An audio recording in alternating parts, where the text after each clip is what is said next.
আসসালামু আলাইকুম এভরিওয়ান। কাঁচা আমের টক ঝাল মিষ্টি এই আচারটা এতটাই মজার হয় যে একবার খেলে মুখে স্বাদ লেগেই থাকবে। খুব সহজভাবে আজকের এই আচারটা আজ আমি আপনাদেরকে তৈরি করে দেখাবো। একবার বানিয়ে পুরো বছর জুড়ে এই আচারটা সংরক্ষণ করে খেতে পারেন।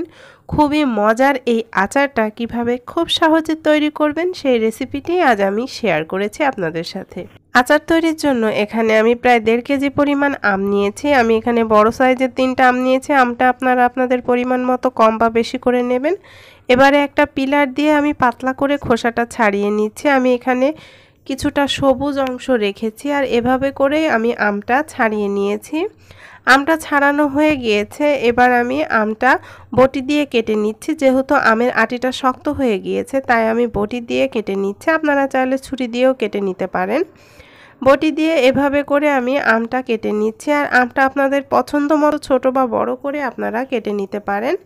এই তো এভাবে করে আমি আমগুলোকে কেটে নিচ্ছি আর বাকি যে আমগুলো রয়েছে সেগুলোকেও আমি একইভাবে কেটে নিয়েছি।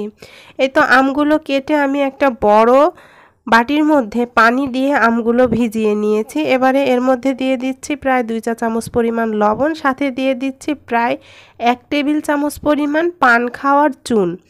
এই চুনটা দিলে আচারটা তৈরির পর আচারটা আর একেবারে গলে যাবে না, আচারটা শক্ত থাকবে।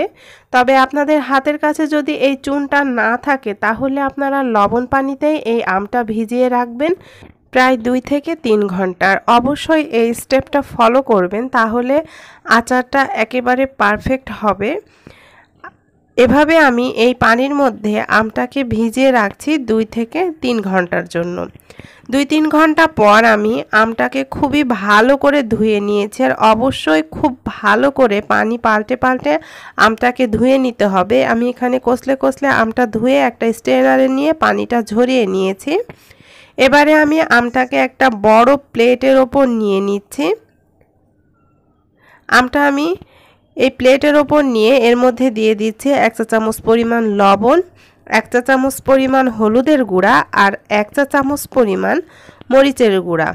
এই মশলাগুলো দেওয়া হয়ে গেলে আমি আমটাকে খুব ভালোভাবে এই মশলাগুলোর সাথে মাখিয়ে নিচ্ছি আর খুব ভালো করে আমগুলোর সাথে ঘষে ঘষে এই লবণ হলুদটা মাখিয়ে নিতে হবে। আমটা মাখানো হয়ে গিয়েছে। এবার আমি এটাকে রোদে দিয়ে প্রায় 3-4 ঘন্টার জন্য খুব ভালো করে শুকিয়ে নেব, যাতে করে আমের গায়ে যে এক্সট্রা পানিটা রয়েছে সেটা টেনে যায়। আপনাদের হাতে যদি রোদের ব্যবস্থা না থাকে তাহলে আপনারা ফ্যানের বাতাসেও এটা 3-4 ঘন্টার জন্য দিয়ে শুকিয়ে নিতে পারেন, তবে চেষ্টা করবেন রোদে দিয়ে শুকিয়ে নিতে।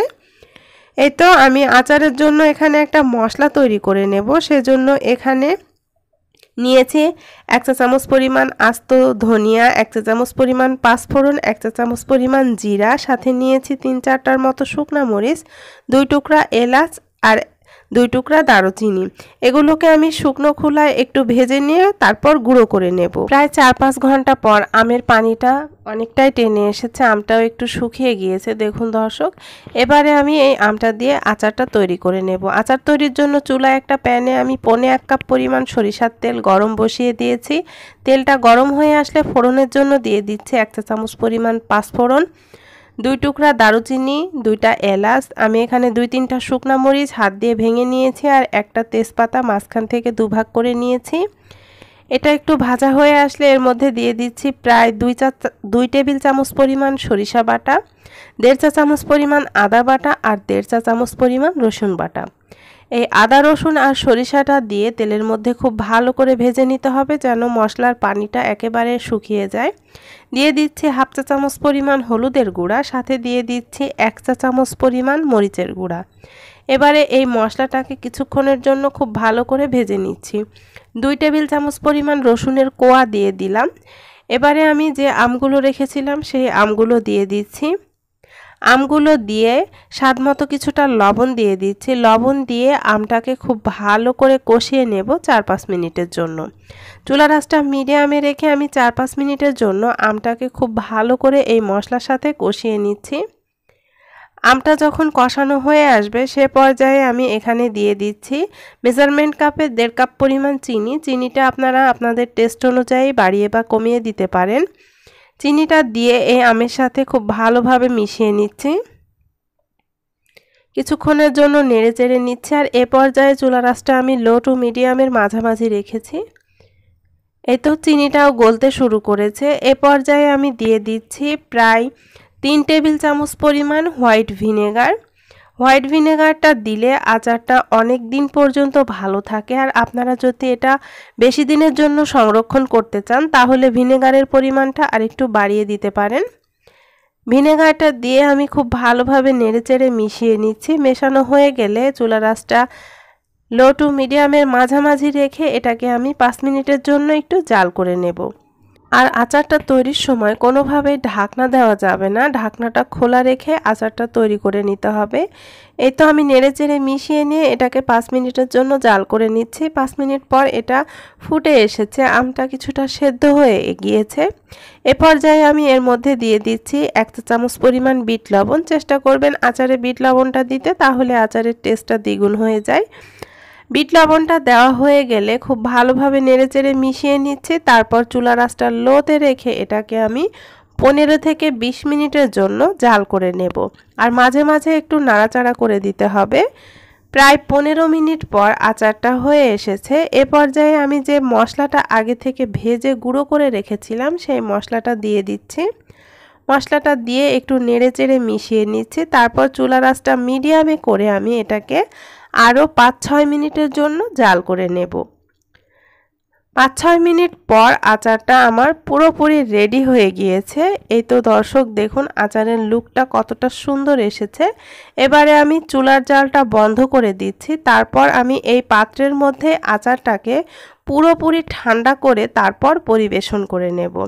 আমি প্রায় 3-4 ঘন্টার মতো এই পাত্রের মধ্যে আচারটা রেখে আচারটাকে পুরোপুরি ঠান্ডা করে নিয়েছি।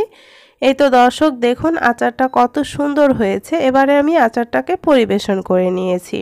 ভীষণ মজাদার কাঁচা আমের টকঝাল মিষ্টি আচার পুরোপুরি রেডি। আচারটা দেখতে যতটা লোভনীয় হয়েছে, খেতেও মাশাআল্লাহ অনেক বেশি মজার হয়েছিল। এই আচারটা আপনারা খিচুড়ি, সাদা ভাত যে কোনো কিছুর সাথেই পরিবেশন করতে পারেন। আচারটা যে কতটা মজার হয় আপনারা বাসায় না বানিয়ে খেলে বুঝবেনই না।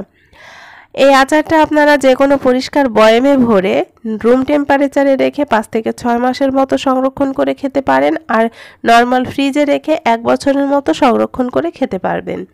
আশা করছি আজকের মজাদার এই আচারের রেসিপিটি আপনাদের ভালো লেগেছে। ভালো লাগলে আমার রেসিপিটি ফ্রেন্ডস অ্যান্ড ফ্যামিলির সাথে শেয়ার করতে পারেন।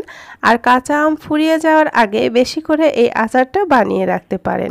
সবাই ভালো থাকবেন, সুস্থ থাকবেন। আগামীতে আবারও আপনাদের সাথে দেখা হবে নতুন কোনো রেসিপি নিয়ে। সে পর্যন্ত সবাইকে আল্লাহ হাফেজ।